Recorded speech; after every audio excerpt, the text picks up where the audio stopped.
Az év vége felé elérkezett az idő, hogy szépen összesítsük is, mivel telt az elmúlt esztendő, és mivel közeleg a karácsony, amikor aztán tényleg orba szájba összefoglalókat fogunk látni, menjünk is elébe a dolgoknak, és emeljünk egy-két fontosabb eseményt az elmúlt 10,5 hónapból. Januárból emlékezetes maradhatna, hogy a szilveszteri bulival együtt az Európai Unió soros elnöki tisztségének átvételét is ünnepelhetük. 100 milliók életének jobbítása is, ami vállunkat terheli. Viszont nem ez ragad meg talán leginkább ebből a hónapból, hanem a 15-én bekövetkezett tragédia a West-Balkánban, amikor 3 lány halt meg a Noise Night Live bulijában. Bár óriási sok volt, és mindenki erről beszélt, azt hiszem, hogy még mindig nem esett le a szülőknek és a tinédzsereknek, hogy általában véve mennyire nincsenek felelősségük tudatában. Februárban csúnyán betett a filmeknek Észak-Afrika. Tarbéla berlini ezüstmedvéje és a királybeszéd egyébként haláluncsi Oscar győzelem helyett, ugyanis Mubarak egyiptomi elnökről beszéltünk, aki az össznépi tömegverekedések és a Tahrir téri tömegtüntetések után nem mondott. De az arab tavasz ezzel nem állt le, márciusban polgárháborúvá fajult a líbiai felkelés, amiben aztán a NATO is becsatlakozott, hogy megdöntsék Muammar Kadhafi uralmát.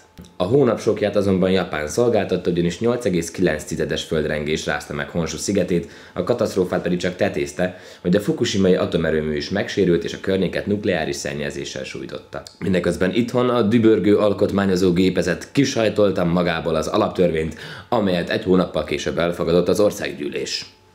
A rémes március után áprilisban bemutatták Flieg auf Benedek Womb című filmét, aminek nagy sikeréért nem csak Eva Green tette a legtöbbet, bár valószínűleg nem is ártott neki. Amitől azonban mindenki elájult ebben a hónapban, az Vilmos angol trónörökös esküvője volt, aminél engem még a szegedi piac bejáratánál maszturbáló férfi esete is jobban érdekelt. Májusban döntő követett döntőt, a való világot megnyerte Alekos. 44-56! Alekos!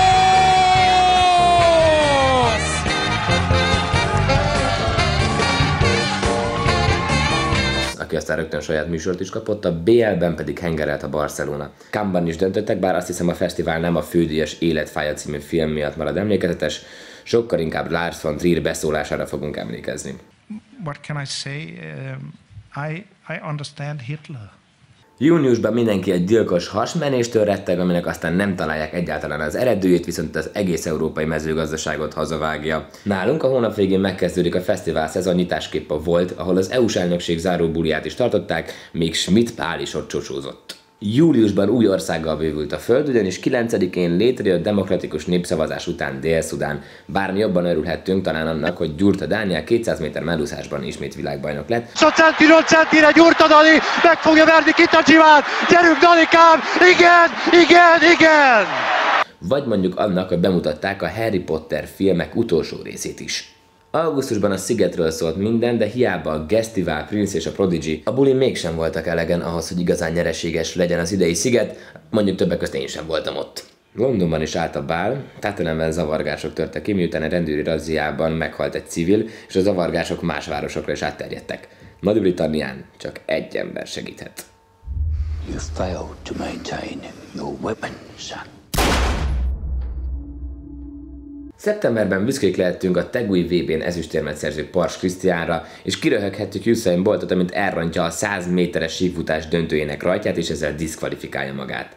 Itthon a tanév mellett elkezdődött az X-Faktor második szezonja is. Októberben Szántó Dávid és kis csapata lefutotta a maraton, bár azt hiszem a nagyvilágban kicsit többen figyeltek arra, hogy Líbiában tulajdonképpen véget ért a polgárháború, miután a felkelők megtalálták és megölték Muammar Kadhafit. Na nem ilyen brutális körülmények között, de szintén meghalt az Apple alapítója Steve Jobs.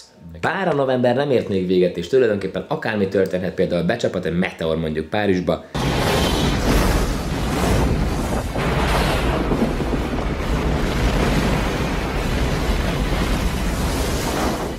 de eddig Berlusconi lemondása és a magyar kormány IMF-fel szembeni pálfordulása jelenti a fő témát. Viszont ami novemberben történt, és az egész világot megrázta. A kurva anyádat! Bassza meg a kutya! Az Istenét mi történt? Az ez. Kérek szépen egy sonkás tojáslátottát. Rendben, hány tojásból?